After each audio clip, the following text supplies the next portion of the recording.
임마누엘 성탄절기를 맞이해서 임마누엘의 축복이 여기에 오신 모든 분들과 방송을 듣는 모든 분들에게 함께 하시기를 예수님의 이름으로 축원합니다.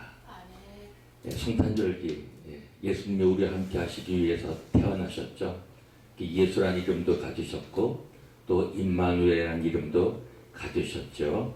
오늘 본문 말씀은 누가복음 1장 26절에서 36절까지의 말씀을 37절까지의 말씀을 제가 봉독해 올리겠습니다.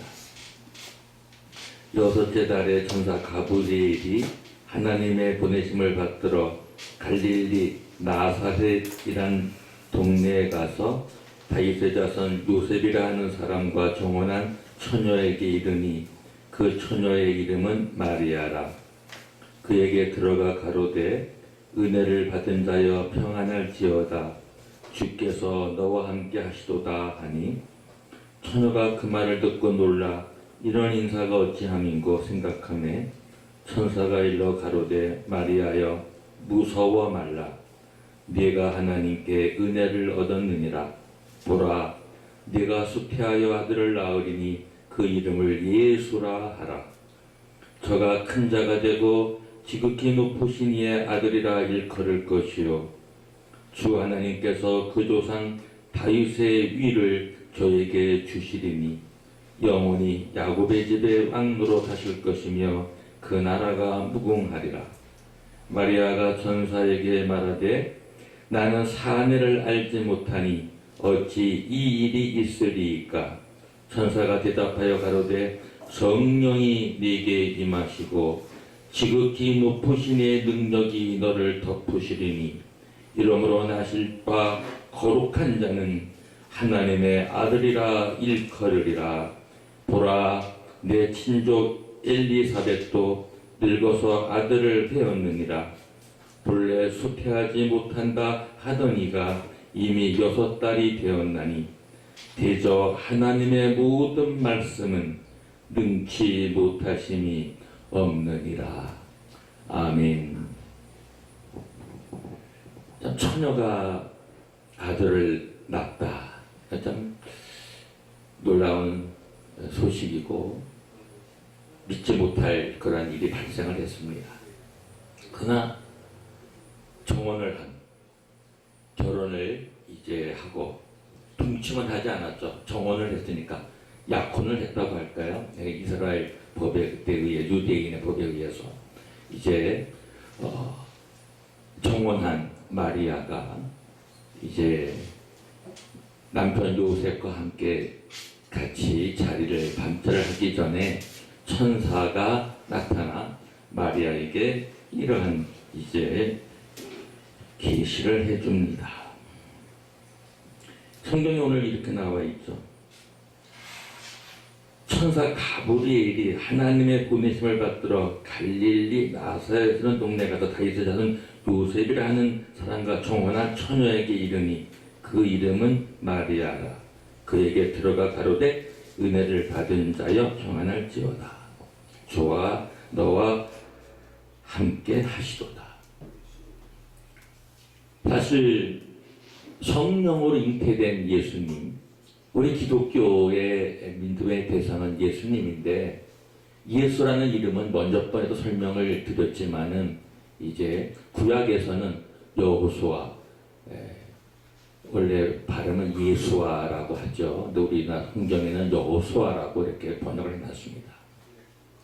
히브리어로는 예수, 우리 발음으로 예수라고 이렇게 번역을 해놨습니다. 그래서 우리는 이 예수를 믿는 우리 기독교, 또 기독교가 뭐라고 그랬죠? 전번에 설명을 드렸죠. 그리스도교라는 뜻을 갖고 있는 게 기독교죠. 기독이라는 것은 바로 중국어 지두, 기독이죠. 한자음, 우리나라 한글 발음으로 하면은 발음이 중국어 발음은 지두입니다. 지두. 그 그리스도라는 것을 중국어 성경에는 지두라고 이렇게 번역을 했는데 그것이 한국어 발음으로 그 한문이 기독이 됩니다. 그래서 우리는 예수 그리스도 교 이렇게 말할 수가 있습니다. 우리가 기독교라고 하죠. 일반적으로 말할 때.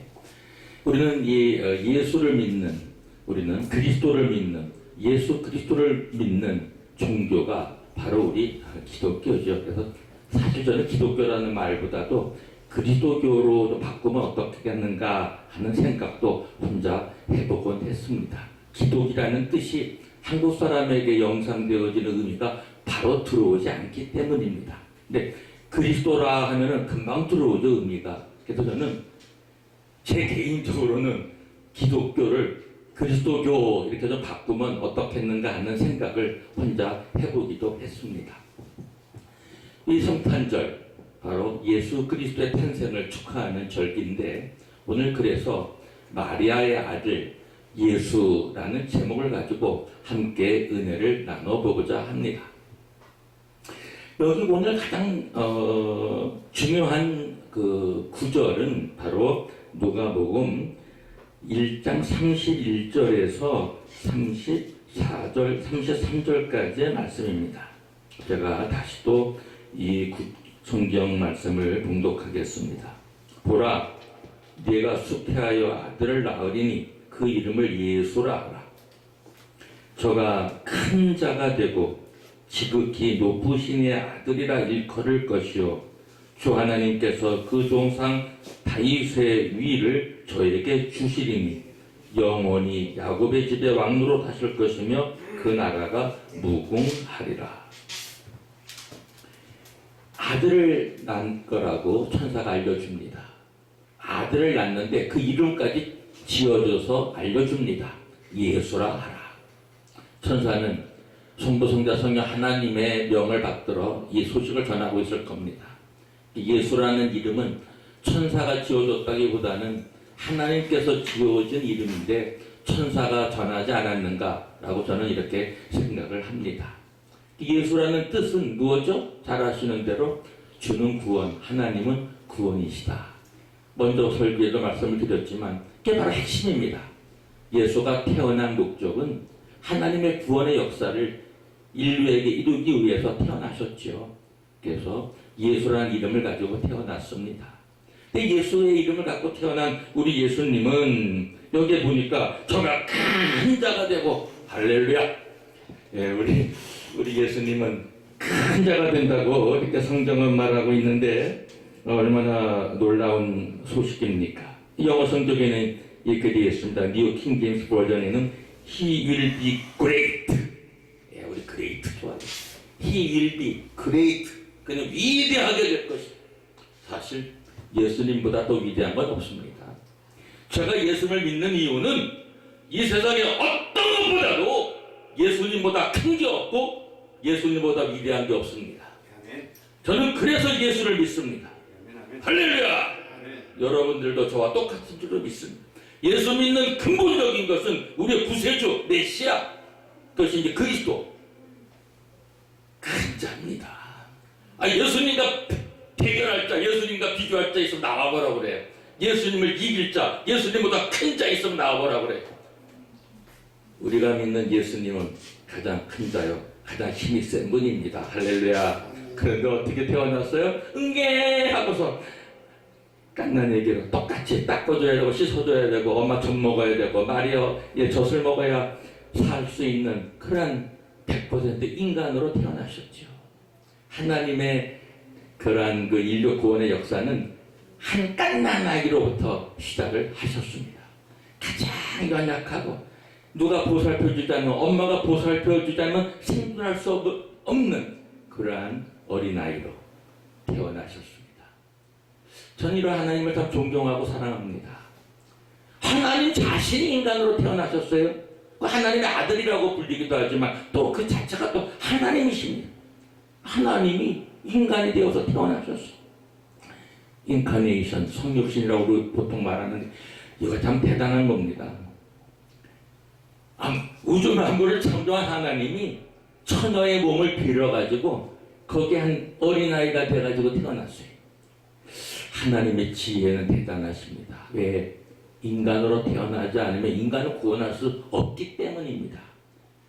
원래 인간은 영원히 살도록 창조가 되었지만 아담이 범죄함으로 죽음을 이제 죗값으로 죽으리라 하는 하나님의 사형 선고가 그대로 이루어졌기 때문에 그 사형 선고, 하나님 스스로가 사형 선고를 폐지해야 되니까 자기 스스로가 인간이 돼서 인간이어야 해요. 인간의 사형되어져서 죽을 수밖에 없는데 인간으로서 그걸 해결해야 되니까.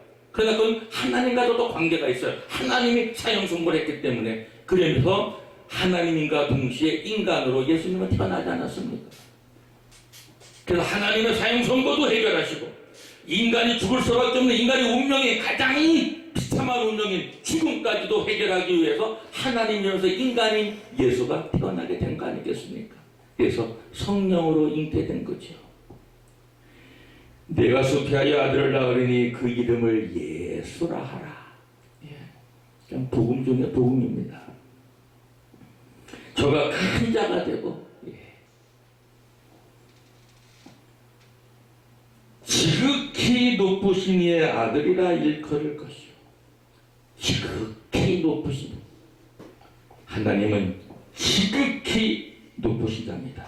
그래서 영어 성경에 이렇게 말하고 있습니다. And will be called the son of the highest. The highest. 가장 높은 자.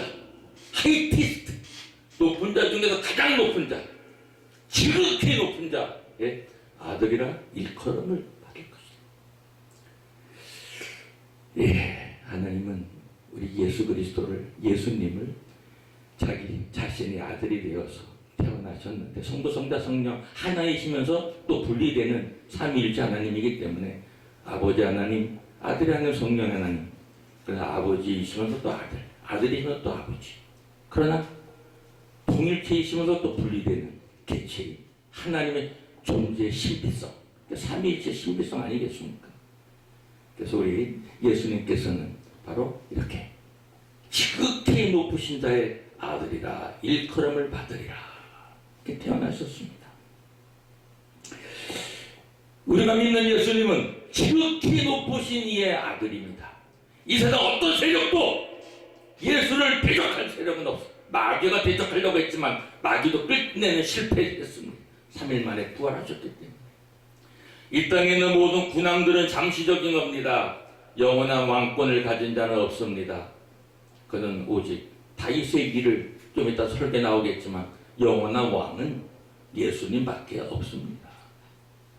그래서 우리는 예수님을 믿는 것이고 예수님께는 생명까지도 바치면서 충성하면서 믿을 수 있는 그런 믿음을 우리는 가지고 있는 것입니다. 예수님의 복음을 위하여, 예수님 나라를 확장하기 위해서, 영혼 구원하기 위해서, 한 우주보다 귀한 영혼을 구원하는 데는 내 생명이라도 바칠 수 있는 이러한 믿음의 결단이 있을 때에 우리는 한 영혼을 구원할 수 있고 마귀와 싸워서 이길 수가 있는 것입니다.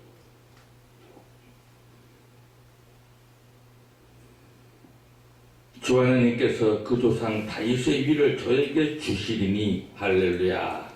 조상 다윗의 위를 저에게 주신다. 예수님은 어린아이로 태어나셨습니다. 목수의 아들로 요셉의 이제 목수일을 배우면서 자라나셨습니다. 집을 잘 지셨을 겁니다. 그래서 그런지 예수님은 천국도 잘 지으셨습니다. 지금 짓고 계신 우리를 다 지으시고 나면 우리를 데리러 예배하러 오신다고 했어요. 이미 천국은, 우리 모든 그리스도인들이 들어갈 천국은 이미 다 예비되어져 가고 있고 이미 완성되어 있는지도 모르는, 이제 예수님이 재림에 오실 때가 멀지 않았습니다. 우리는 목수이신 예수님, 집을 짓는데 정말 훌륭한 손길을 가신 예수님, 천국에 우리 집을 영원히 우리가 거할 천국집을 짓고 계시고 이미 완성 단계에 있으시고, 모든 이 땅에 있는 영혼들이 예수를 마지막 믿는 그 마지막 인간까지 하나님의 계획 속에 있는 인류의 마지막 구원의 역사가 끝난 날까지 우리는 최선을 다해서 예수님을 증거해야 되겠고, 우리는 예수를 믿는 자는 이제 다윗의 위를 가지고 영원한 왕권을 가지신 우리 예수님, 그래서 영원히 야곱의 집에 왕으로 사실 것이며 그 나라가 무궁하리라. 예수님은 이 땅에서의 왕국을 세운 게 아닙니다. 물론 의와 희락과 화평이 우리 마음속에 이루어진 천국이지만 또 우리가 들어갈 영원한 천국, 그건 영원한 하나님의 나라입니다. 이 땅에 있는 것은 모두 안개와 같고 다 잠시입니다. 다 뜬구름과 같습니다. 헛되고 모든 것이 헛되도다. 솔로몬은 그 엄청난 권세와 영광과 재물과 이러한 권세를 누린 왕이지만 끝내 그가 고백한 것은 헛되고 모든 것이 헛되도라고. vanity, all is vanity. 모든 것이 헛되도다. 모든 것이 헛되도라는 것. 그렇다고 해서 여러분 허무주의에 살려는 말은 아닙니다. 우리 기독교인은 세상에 대해서 더 책임적으로 열심히 살아야 되고, 우리 대한민국이 좀 어려운 가운데 있는데 우리 기독교인들은 이 마지막 때 하나님께 귀하게 쓰임받는 민족과 우리 대한민국이 되기 위해서 우리는 더욱 기도하고 더 헌신하며 더욱 충성스럽게 더 우리가 대한민국이 잘 바로 세워져서 아시아가 전 세계가 우리 대한민국의 영향을 받아 복음의 나라들로 하나님을 믿는 의로운 백성들을 많이 세울 수 있는 그러한 우리 대한민국 교회와 우리 대한민국이 되어야 되겠습니다. 저는 믿습니다. 한국은 대한민국은 앞으로 더욱 잘 될 것입니다. 왜? 예수를 믿는 민족, 예수를 믿는 백성이 많은 나라가 안 된 나라가 어디 있습니까? 지금 세계에서 제일 힘센 나라가 어디입니까? 미국입니다. 북유럽에 다 힘을 가지고 문명을 발달되고 잘 사는 나라들 다 예수님을 믿는 백성들의 나라들입니다. 세계 역사를 보십시오. 예수를 잘 믿는 민족은 잘 될 수밖에 없습니다. 아까 우리 목사님 형통하리라고 요새의 형통을 말씀하셨는데, 예수를 잘 믿으면 어떤 난경과 역경과 시련과 고통과 전쟁과 이런 말할 수 없는 비참함이 온다 할지라도 그 대한민국 어떻게 됐습니까? 6.25 전쟁을 겪고 나서 얼마나 이와 같이 눈부시게 발전한 위대한 나라가 되지 않았습니까? 그 이유가 어디 있습니까? 우리 하나님이 우리 기독교인들의 그 헌신과 믿음의 열정과 전도와 선교의 그 모습을 보시고 대한민국을 이만큼 힘있는 나라로 세워놓지 않으셨습니까? 우리 하나님께 감사와 영광과 존귀를 돌립니다. 저는 하나님께 요구합니다. 하나님, 제 기도를 들어주시오. 다음에 대한민국 대통령을 세우실 때는 꼭 하나님을 경외하는 자를 세워주시기를 간곡히 부탁드립니다. 아멘. 하나님 아버지시여, 우리들의 기도를 들어주시옵소서. 대한민국을 지도하는 최고의 자리에 있는 대통령은 곧 예수님을 믿는 자가 이 나라의 대통령이 되게 하여 주시옵소서. 다시 한번 성부, 성자, 성령 하나님께 부르짖습니다. 대한민국을 섬기고 이끌어갈 수 있는 대통령을, 앞으로 세워질 위대한 지도자를, 대한민국 대통령은 예수님을 믿는 자가 대한민국의 대통령이 되게 하여 주시옵소서. 흑암에 있는 자를 빛으로, 마음이 상한 자에게 치료를, 포로된 자에게 자유를 주는 복음의 역사가 이번 성탄절기를 맞이해서 오늘날 마음이 많이 상해져 있는 우리 한국 백성들, 또 세계 많은 나라들 고통을 많이 겪고 마음이 다들 상해져 가고 있는데, 마음이 상한 자를 치료하는 이번 성탄절기가 우리 대한민국 국민과 아시아와 전 세계 민족과 백성들에게 임하시기를 주의 이름으로 축원합니다. 고통과 흑암 가운데 있는 자들에게 자유의 빛이 임하여서 예수 그리스도를 믿고 참 자유를 얻는, 진리랄지니 진리가 너를 자유케 하리라. 예수님이 이 땅에 탄생한 것은 바로 자유케 하기 위해서 태어나셨습니다. 포로된 자, 마귀에게 잡힌 자의 해방의 역사를, 자유를 주는 놀라운 역사가 이번 성탄절기에 많은 사람들 속에 일어나기를 주의 이름으로 축원합니다. 감사합니다.